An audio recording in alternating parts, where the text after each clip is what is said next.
what I'm going to talk about today are sort of the structure, the higher level parts of what I do or have done, and then we can talk about examples, of how you apply these things. Okay, and tomorrow I have a meeting with students from 8:30 to 10 in student services, and I'll be able to talk about my path in science and also talk about what I've learned the past 6 years. I started a company called STEM Boomerang that helps PhDs through and bachelors and masters in STEM get their resumes put together and get jobs. So anyway, my goal in this talk is to share a way for you to see however you mentor, how you can bring your own self to the table in mentoring, and also how you can maybe have a different perspective on the students or whoever you're working with in terms of as a mentee. Okay, I believe that the mentoring approach that I use, which is what do I call it? Intentional mentoring. Looking for names was really hard when I was doing this. But it comes from deep inside of each of us. It's really about the core of who we are. And you're welcome to use whatever materials I've made, but you may find materials about yourself. It's just about being authentic and really having dug into yourself about what things are important to you. So I've thought a lot about mentoring all the years, and I've been asked to say how what I do is different from people who come and teach you about mentoring.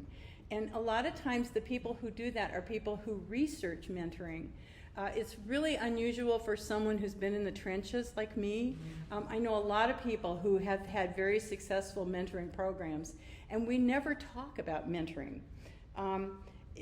But what the difference is between the way some people approach mentoring and the way I do it is the difference between someone who researches athletics and someone who's an athlete, or someone who reads or watches about surviving in the wilderness and someone who's actually done it. Okay, so I have survived in the wilderness, and so I really know it's different from all those TV shows, okay? So I've come to also see that ancestry contributes to my approach, and I know how I look and all that, but I was raised by my Mexican mother and my grandmother, and I had Chicano foster brothers, and so all that influences a lot how I do mentoring. And I was very lucky to interview after Wisconsin at the University of New Mexico, and I was desperate to hear Spanish again. And when I got there and I saw the students, and they are just absolutely beautiful, and I have never regretted a minute of going to New Mexico, because I figured that people in these fancy schools would always have really good teachers, but I didn't know about the kids in New Mexico, so I've helped about 600 go off and get advanced degrees while I was running a big lab and while I was running my program and while I had my kids and all that. And so I'm really happy that that's where I went. So let me just tell you how my ancestry impacts how I think about things, and really why I got interested in imagination. And it's because when I would teach molecular biology or genomics, I would often say to the students, there are scientists who believe that this is it's science. All of the whole universe is science.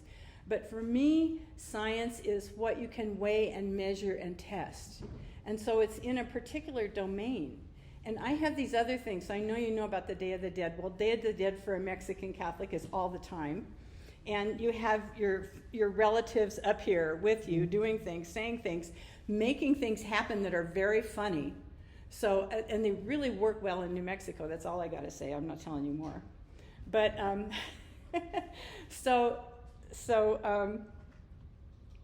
anyway, having that in your life doesn't really impact how you do science.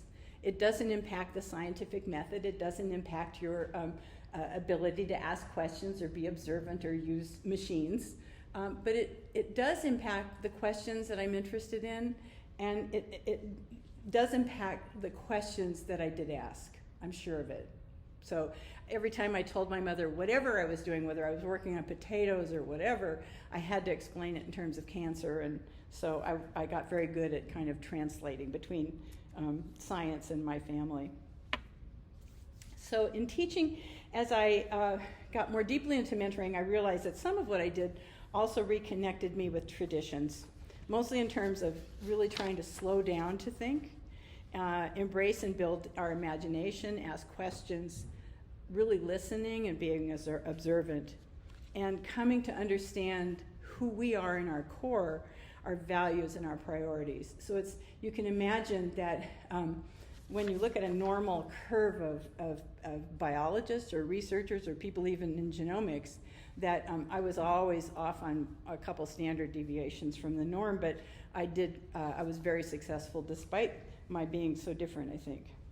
So today I'm going to talk about imagination, and then I'm going to talk about these principles that I've come to use in my mentoring, and they're universals. They're things that one day I thought after, what could I give the students and what was important to me in my life?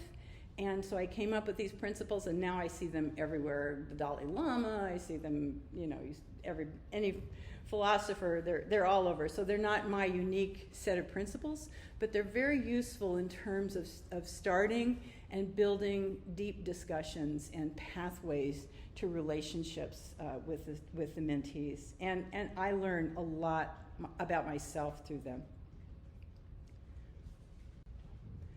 So let's see. All right. So what happened? Let me tell you about imagination, because that's one of the things that I think is the most important. I was teaching genomics about 20 years ago. It was probably one of the first genomics classes in the country. And I had this group of students, and they looked perfectly normal. They were very smart. They were seniors and graduate students. And I realized they weren't really digging into genomics. They weren't really understanding or asking questions. And so I asked them to close their eyes and let's go into a cell. And so I'll do a yeast cell. It's 5 microns or 5 micrometers in diameter. That's what I know. So I'll get you past the cell wall, and I'll get you past the plasma lemma. How big do you think we should be? Silence. So there was a lot of guessing, and eventually we get to, maybe, I suggested this, 25 nanometers. It's the size of a ribosome, and that's a cool size. And so we were 25 nanometers, and so we got him past the plasma lemma. I said, how big do you think the plasma lemma was? Real silence, and real silence, and then a lot of guesses, and then we get to maybe 7 to 10 nanometers. So then I said to the students, well, now we're inside. What do you see? And there was dead silence. And finally I asked this young woman what she saw, and she said walls. And it took my breath away. I didn't know what to I realized that these students who had every biology course we offered had no internal picture of what they'd seen. So that's a bad picture of a yeast cell. So the next thing I asked them to do was to look at an old table from Randy Sheckman's lab. And I didn't tell them what it was, and I just said, tell me what you see. I was really interested in how they interacted with new data, right? And they would say, oh, it's transcription. They wanted mechanisms or something. Oh, it's translation. Oh, it's something. Just bizarre stuff. And I'm not going to put you through it because there's no time, but I promise you, I know you think you're really imaginative, but I have a gift for getting people into catatonic states in about 10 minutes trying to do these imagination exercises. So anyway, I asked one student after he'd made all these wild guesses, and he was a post-bac. He was going to go to med school the next year. And I asked him, tell me what you see. And he started shaking and crying and said, tell me what you want me to see. I could hardly breathe, and I thought, well, it was our department. And then I went and I realized that they were doing dramatizations of case law in the law school because the kids couldn't read case law and think about it and discuss it. And then I realized I went and talked all around the country. I talked to the people that were at the head of NSF. I talked to hundreds of AP high school teachers. I went and talked to parents. I really what in the world? What is wrong with my students? And I would talk to faculty, and they go, oh yeah, that's the way they are. And it would they had no curiosity about what the heck was going on, right? And so then finally, I realized that I thought my hypothesis was that we did not understand this problem because everybody's answer was fire the teachers, the kids are lazy, the parents aren't doing their jobs. And I thought, if that were the answer, we would have probably fixed U.S. education in that period of time. So long story short, I found a paper by these two women in Colorado who were studying very, very early childhood education, like 0 to 5. And what they found, and I have links in the back of this talk to this, and I'll give you access to the slides. They reported that play is not only essential for development of children, including executive functions like knowing, what your limits are, but also attention span and memory, as well as analytical and symbolic reasoning and empathy. And it was the analytical and symbolic reasoning that I was most concerned about with my students. So my conclusion was that somehow, thinking about how my own children had been educated and the difference between them, that my hypothesis was that we had created a resonance of passive education, that we had rewarded for memorization so effectively that the students had lost their creativity, and I wasn't alone. There's other research has shown that. So I was very worried, but then I thought, well, is it possible to do anything about this? I mean, these kids are 20 years old now. Is it possible to kind of get them off the dime so they're thinking about this thing? And I kept running into Albert Einstein. And I was glad it was Albert Einstein because a lot of people think he's a really intelligent guy. So he says, I'm enough of an artist to draw freely upon my imagination. Imagination is more important than knowledge. In fact, he discovered relativity by imagining himself riding on the particle of light. Now, we go to these courses on mentoring and they go, 5 minutes here, 5 minutes there, keep on focus, don't lose your, that is not how we do this.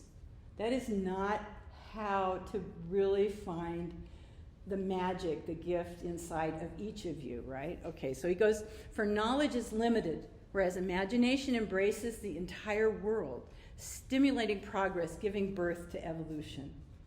Okay, so great, Albert, thanks a lot. I mean, we're having this conversation, but I don't know exactly how to think about turning these students, having them restore their imaginations. Then I found, if you want your children to be intelligent, read them fairy tales. If you want them to be more intelligent, read them more fairy tales. He did not say, give them a new iPad. He did not say, give them a new phone. How about a new streaming platform? How about all these things, right? Think about our lives just coming like this to us. And my students all thought that God could be found in a Google search. I mean, Google searches were the answer for everything, right? And all I have to say is that if we give up our imaginations, which are really superpowers, human superpowers, that in fact, AI is going to win. I mean, we're toast. So, hopefully we're not, but I'm just saying, and I'll show you how I do this thing. Okay. So I have some exercises. I also have a video I'll tell you about later. It's just a draft. It's not a great video. It was not professionally done, about restoring imaginations that has a few more detailed exercises about this. But the first thing we did in class, we were in the biology department, was to go for a walk. So we'd close our eyes as a group, like this big group. We would close our eyes and we would go somewhere. We would go, like for us, we would go to a restaurant close to campus. But you guys could close your eyes and go down the stairs and through the food court and over to this grassy field and somewhere else. And what you need to do while you're doing that is pay attention to, let's see, where am I? Sorry. I wrote these notes so I wouldn't forget things. Yeah. So what you do is to experience and reconnect, and this is a warm-up. This is like stretching before, going on a run or something. So you stand up in your minds. We would stand up, we would turn around, we'd go to the door. How do we get to the door? Okay, how do you know you're at the door? Well, the handle. When you go out, how do you know you're outside? Well, the air in the hallway feels different. Well, how do you know you're going downstairs? I feel it. How do you know you're in the food court? First thing I smelled here was pizza, but you guys have lots of other, food to smell, right? And then you go out in the grass. Well, what's on your feet? You guys have bricks and whatever this spot is called out in the middle, and so what's on your feet? And so you can walk all over campus yourselves this way in your mind. And you have to realize that you didn't memorize that. You learned it. You learned it with your senses, and you learned it in your bones. And that's the first exercise that I do in imagination. The second one is to go inside a cell, become a peptide, or whatever you're working on in size. And going inside a cell is really cool because you can teach all sort of great biochemistry things, but you get inside a mitochondria. Now, you have to become that size, right? You have to get that size. Like, I can ask better questions about you guys than about my sister in New Jersey, right? Because I'm looking at you. And so whatever you're working on, you want to be able to get your face right in it with your imagination. Just get down there. And then you'll start becoming more observant, asking more questions. What do I know? What do I don't know? How does it do that? Wow, I thought it was this way from the book, but no, it can't be that way. Nuclear pores have to be, anyway, so it's really fun. And let me just tell you the end of that story about that kid that was shaking and crying. I called him about 6 years later. He'd finished med school. And I said, well, I just wanted to ask if my class was important to you. Oh, I've lost you. Okay. If my class was important, he said, well, genomics is the future of medicine, so that was really great. He said, but you're going to think of this is really silly. He said, you know how we used to go inside a cell? He said, I use it all the time. He said, I use it for immunology, I use it for bacterial resistance, and he said I was the best in my medical school class. So that's anecdotal, but that's what it works. So the other thing we do is to go back in our childhood. So your childhood from when you were born to now is your unique resource, and we'll talk about this again with the principles. But we go back in childhood, and so because you were a child, you weren't watching yourself as a child, and you create this image of your story, your narrative, so that when you make a decision in the next step, you don't feel like you're falling off a cliff. Oh yeah, this is really like me. Oh, I see where I get this. Oh man, look at that. Or some trauma that you've forgotten.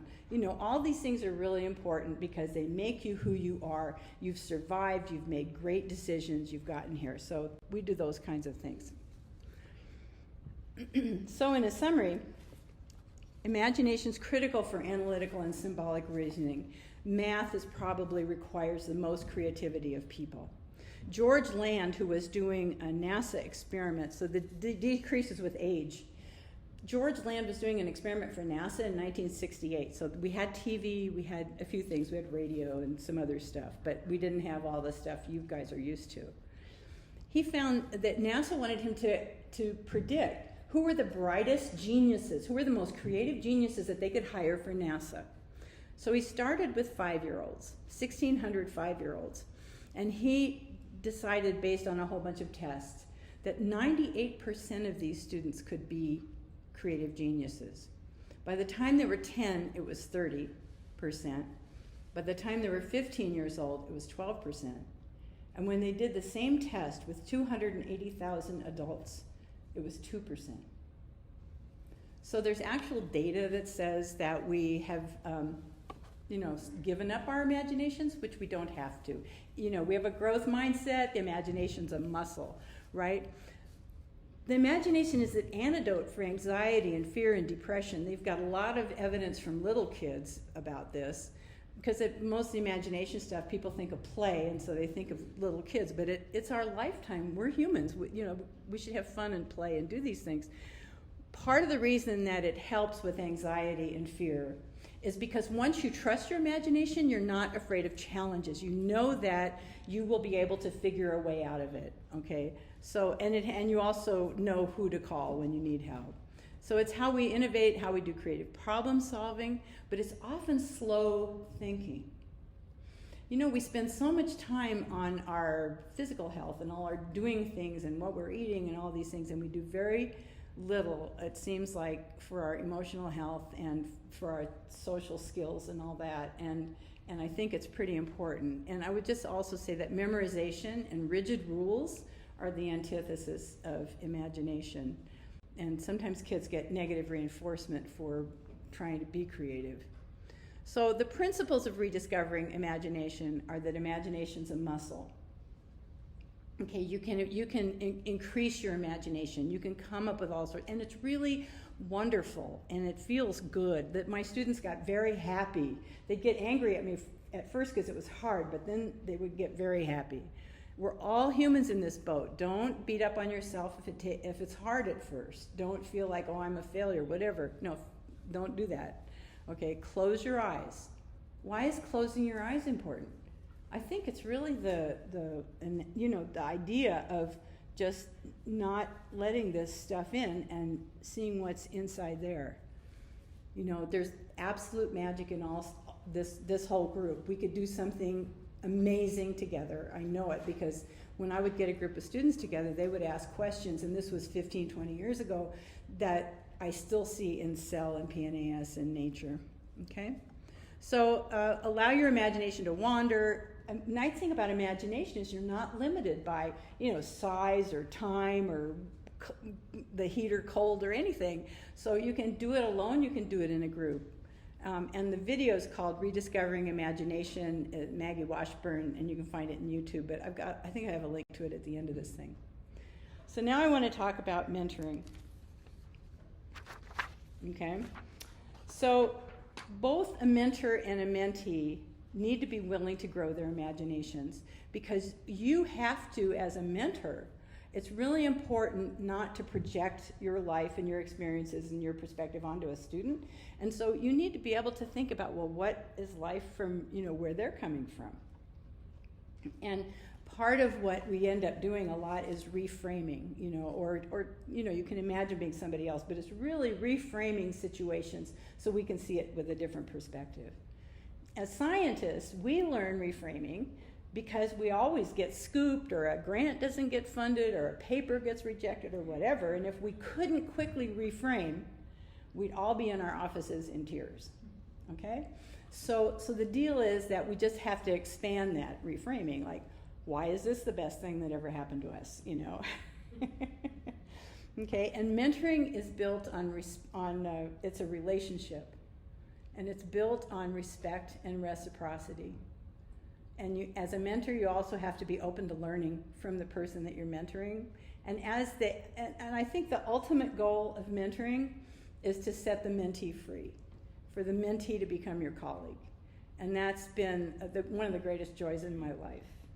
Okay? So the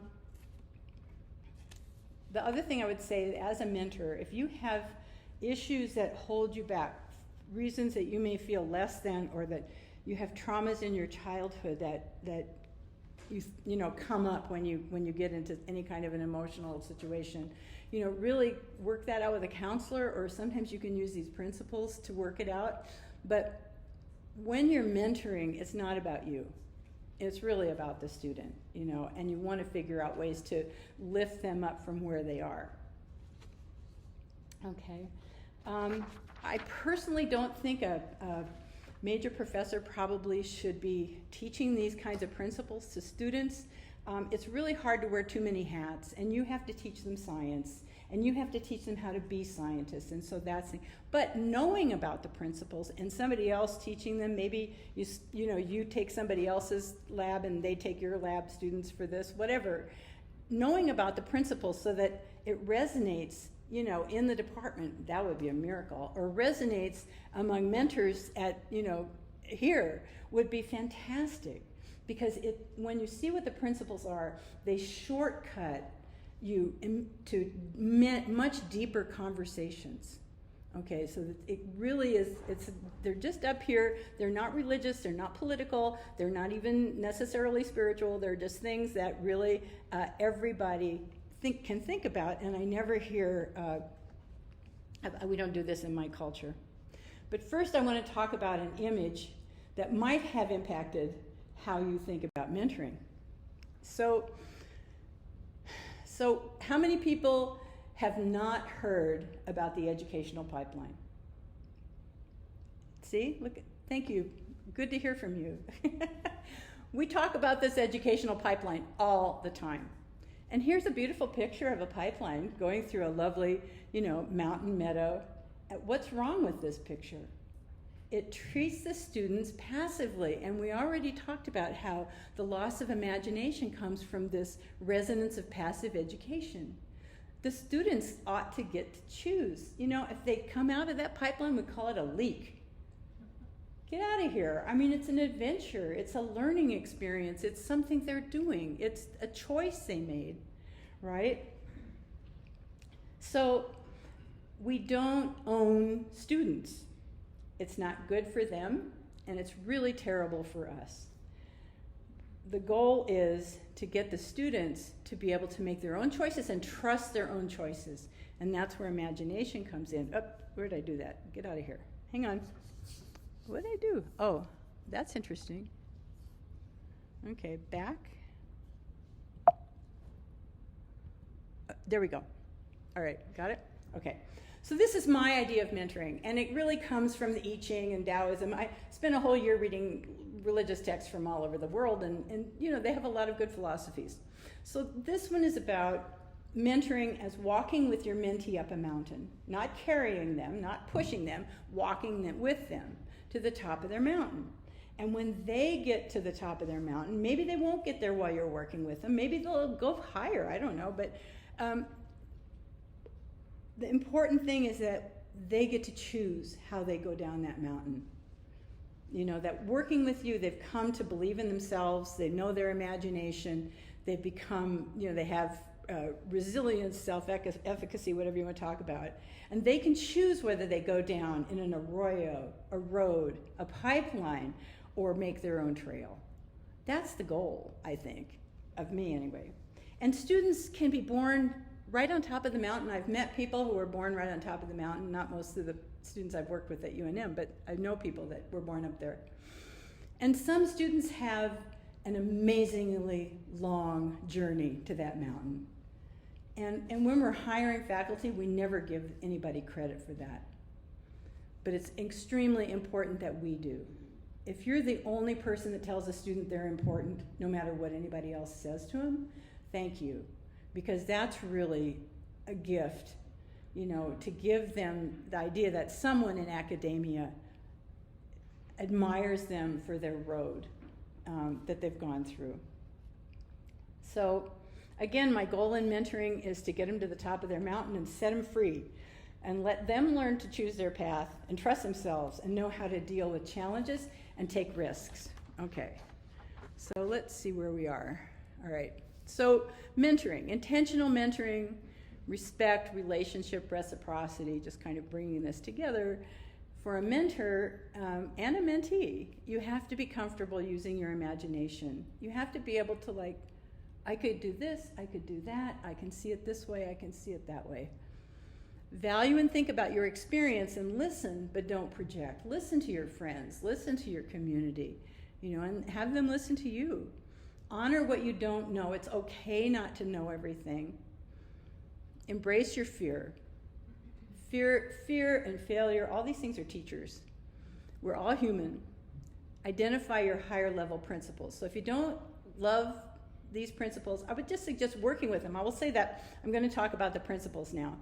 And the very first year, my students thought I was nuts. The first year they were in the program, they would think, she doesn't know what she's talking about. They had no idea how much I'd been through. I've been through a lot of life-threatening situations, and I know what I know. and by the second year, they would have had something happen, and the principles came in really handy. And because they're shortcuts for communication, they connect you with people. Anyway, so that changed, and now people keep their little principal cards. So pull out those principal cards now that are in the middle of the table that have people's pictures on them. So they pull out these cards. You can see that they're made in the size to put in your wallets. This was my gift to my students, and they call me any hour of the day or night. But usually it's like they're interviewing for a job and they're in a bathroom, and they call me and they go, Maggie, I'm scared. And we go through the principles. So let's go through the principles. So the first principle is to know your heart. Now so you guys have what? Find your energy? Is that it?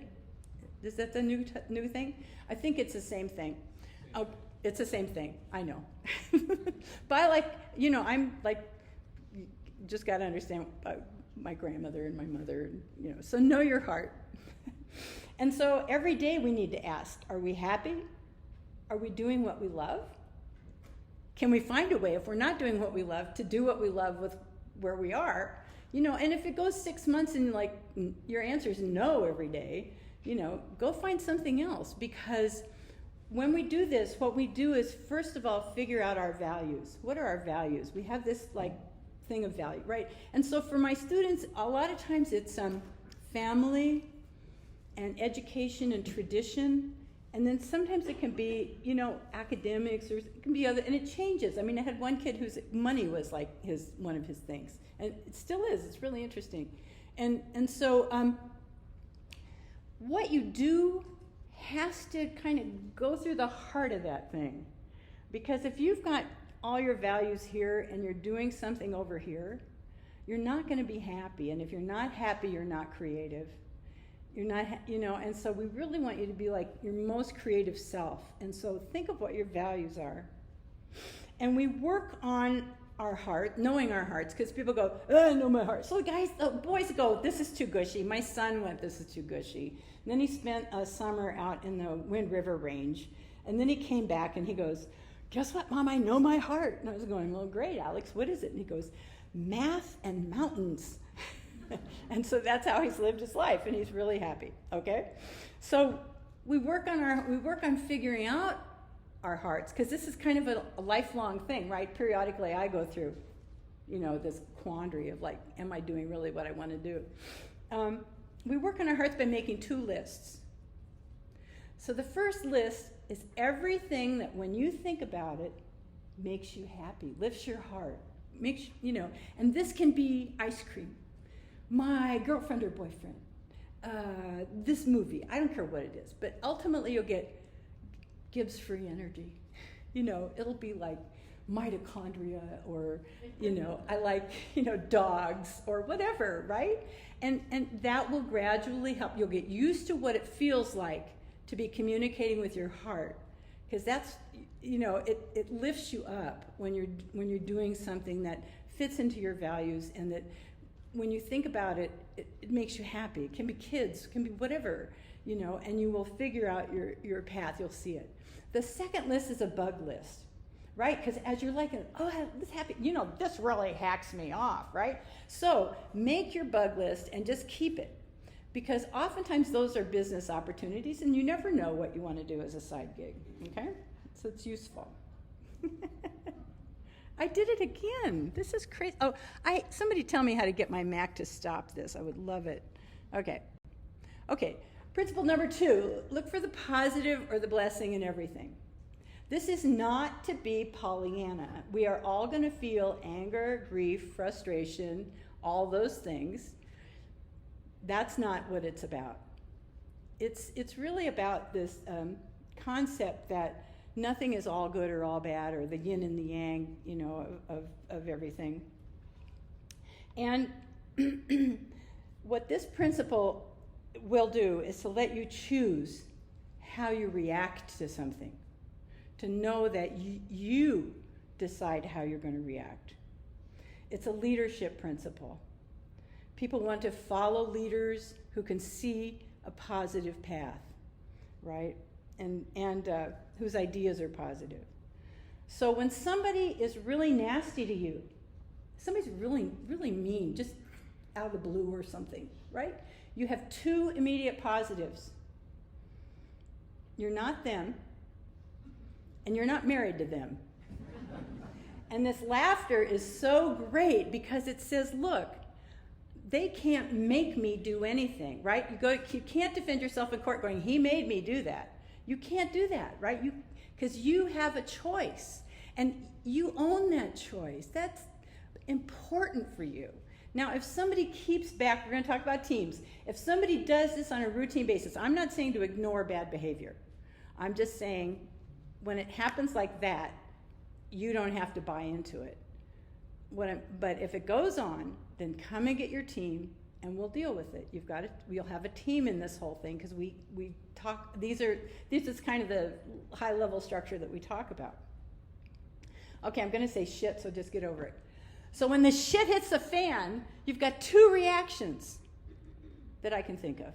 One of them is, it's terrible, I'm just gross, this is awful. And the other one is, manure, great, I've got the field, let's go. You know, who do you want to hang out with, right? You want to hang out with someone who can take a bad situation and figure a way out, and we can practice this. Now, I would say principle 2 is not a normal response for everybody. I've known 2 people in my life for whom it's a normal response. It's not a normal response for me, so it's something that you may have your friends help you work on. But I taught mostly Native Americans and Hispanics and African Americans, and then we had Anglos in our group. It was a big, and Asians and people from Pakistan, and but almost everybody had a big extended family. And so I'd say to the students, this a big extended family. Statistically, someone is going to lose someone really important to them this year. And it's heartbreaking to think about it, but it will happen. And so most of the kids lived far away from Albuquerque, but when you're driving and you feel completely hollowed out because you've lost this person who's really important to you, start thinking about why you feel hollowed out, what this person was in your life, what experiences you may have had with them, and why that person, why you love them so much. And you do this not because to avoid grieving. You are going to grieve. Grief is a normal process. But when you go home and your family is just on the floor distraught, you can be the one to help them not absolutely hit bottom and figure out a way forward and really remind them of the joy that this person brought to their family, and that's why everybody feels so much loss, right? And so this is an incredibly important principle, and I have a Navajo woman who always comes up to me and goes, all right, Maggie, what's the positive in this? And sometimes it's hard. Sometimes you have to dig to figure out the positive in this. So for instance, I had one kid, and I'll try to do this quickly, walks in, end of junior year, he wants to go to medical school. He's had a really hard life getting to this point. I mean, dad and brother in prison, dad dies in prison, they were both dealing drugs. He knew about drugs and going to the military, but he didn't know about school, so he joined the Navy, went to Iraq and Afghanistan, helped people who didn't have water, and just has worked so hard to get where he is. And he walks in and looks like his life is over. And I said, holy cow, what happened to you? And he goes, I got a DUI. Right? Like med school. And I said, I don't know. So this is where this mentoring approach can sometimes come from you don't know where. I said, that's the best thing I ever heard, that you got a DUI. And he looked at me like I was insane. And I said, look, we're going to work on this. And if at the end of the summer when you're applying for medical school, this DUI is not the best thing that ever happened to you, you aren't going to get into med school, and I'm sorry, and that's just the way it is. I said, but if we will work on this, and if at the end of the summer this DUI is the best thing that ever happened to you, you'll get in. I promise you'll get into every med school you apply to. I have no idea where that came from. Okay, so we worked like 25 hours. He doesn't even remember this. This is crazy. We worked 25 hours. I mean, because he was so resistant. He's a cowboy, right? Whatever. And then it was like, well, I said, well, all right, let's look at the basic principle 2s in this. Did you kill anybody? No. Well, that's a positive. Did you die? No. Well, that's another positive. I mean, you don't use those too much. You don't want to just use those flagrantly, right? You don't say oh, did you die? No. But this one we had to. And so it was finally that was his daughter. It was that he didn't want to follow the path of his dad, that he wanted to have a career that he could take care of his mother, that he worked so hard for his education, that he really cared, and on and on and on and on, right? And he did. He got into every school that he applied to. Georgetown called me and said, we want to hear a little bit more about this DUI, and he wrote it and got in there. And he got into all these famous schools. He went to Colorado here at Anschutz and had so many scholarships that he didn't owe anything when he finished med school. And now he's practicing in Arizona. Okay, so these are amazing transformations that you can have with these principles. Okay, this is one I love. Embrace who you are and bring it to the table. So there are two parts to this. So one of them is that in every cell of your body, every person here, every cell of your body, you have DNA from all of your ancestors. Okay? So where I'm from, we like to think about 7 generations ahead. And if you think 7 generations back, you had 128 grandparents. You have 45 million base pairs from each one of those grandparents. You have like 1.6 centimeters of DNA from each one of those grandparents. They didn't know you, all of you, would be the physical embodiment of all of their work. You know, they suffered, they traveled without money, they were hungry, they lost, they loved, they won, all these different things. And it is inside you, physically. And I always say I have crazy people in my family. I don't know why I always point to my back, but I do. So I have crazy people in my family, and I am so blessed because they allow you to think outside the box, and they help you be really creative. So when you're going to a table and you're 20 years old or however old you are, and it's a really important table, and you feel like your voice is about like that, you wrap yourself in all this history. You know, pretend you've got a blanket of ancestors around you, and you go to this table, and your voice is like that. And this is a diversity principle, because everybody has this in them. Every human being has this. And so you want everybody, you would wish that everyone would come to this table with this same sense of history and respect and honor and, you know, ability to listen to you. Okay. The second part of that is about your childhood, and that your childhood from when you were born to now is your unique resource for figuring out who you are and why you make your decisions. You know, most faculty, if you go look at their bios, they were born in graduate school. I mean, I have no idea what that's all about, but anyway. So yeah, so people don't tell you about that, but the important thing to think about is to go back while your family's still living, or your cousins or your friends or whoever, and ask them, what was I like? How did I make, you know, what did I do that you remember, right? Because you were in being a child, you weren't watching being a child. And so the deal is that you can, you get this narrative then of yourself, so that when you make a decision that may seem a little bit kind of risky, that you can see, no, this is my path all the way to here. I've always been like this. Or, you know, now I can see I'm growing towards that, whatever. You know, that's really important. And we use those a lot in letters of intent for graduate school. So if you want to know about it, I can tell you more about that. So now I'm afraid to do any of this. How do I do this? Next slide. Come on, please. Oh, thank you. All right. So the last one is show gratitude or finish well. You know, Catholics think in terms of 3s, and Native Americans think in terms of 4s, and a lot of traditional cultures think in terms of 4s. So I had to have 4. And this is about endings. And this is about, let's see, I just got rid of that one. Hang on. Yeah, this is about making sure that the place you were is better for your having been there. And you don't know when. You know, we don't have a warranty on this life, okay? So I've lost a lot of people in my life. I lost my best friend when I was 5, and then it just, you know, so I don't hang on too much to this. So I don't want to be grim about it, but the bottom line is to really make sure that you're communicating with people how happy you are that you're working with them, and try to make the place where you are a better place for your having been there. Okay. So now I want to just talk about teams, and I'm sorry that I've talked about so many different things, but it's really hard. I've lived a long time. It's hard to talk about all this in an hour. So I would just say that the rules for teams are you have a higher common goal. So we all have a higher goal of some kind. I want my program to work. I want my kids to do well. I want to, you know, whatever. I want my mentees to do well. I want to have whatever. So we have a higher common goal. Then you have to have good, honest communication. That seems like a duh. It's not a duh, okay? Watch each other's backs. That's one of the ways you know a team's not working, is somebody's not watching your back. And no unnecessary emergencies, okay? Anybody in here ever had an unnecessary emergency? I'll tell you one of mine.